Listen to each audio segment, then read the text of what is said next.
Mapapagod, pero hindi susuko. Alam mo ba na may dalawang uri ng pagod na pwede mong madama? Una, yung pagod na itutulog mo lang at pagising mo, okay ka na. Pero may isang uri ng pagod na talagang kakaiba. Yun ay ang pagod na hindi nadadaan sa pahinga. Isang pagod na magpapahiwatig kung gaano kabigat ang mga problema mong daladala.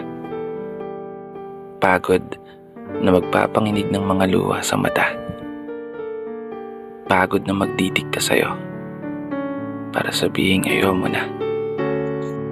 Mapapatanong ka na lang talaga, saan nga ba ang direksyon ng aking mga paa? Mga paang tila pagod na sa kakahakbang. Mga paang ngimay na sa kada tapak sa baitang ng hagdan.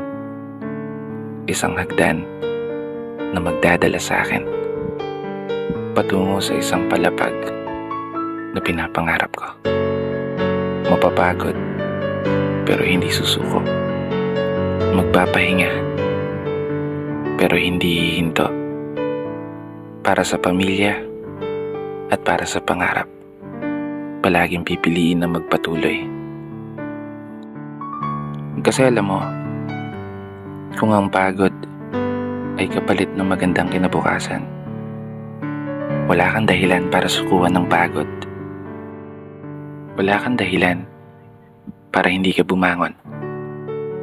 Wala kang dahilan para tuluyang magpalamon sa pagod na magbibigay sa iyo ng mga hamon at pagsubok na susukat sa iyong katatagan at kagustuhang makaahon, kagustuhang umasenso at kagustuhang magtagumpay at tuluyang makamtan yung magandang buhay na gusto mong mapasakamay. Kaya naman, tatagan mo ang mga paa mo at tibayan ng loob sa iyong paglalakbay at umasa kang kalakip ng bawat pagod ay may masaganang buhay na naghihintay. Sige, umusad ka.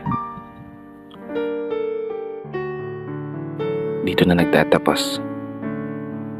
Kaya isang pagpupugay para sa lahat ng mga tao na patuloy sumasabay sa hamon ng buhay.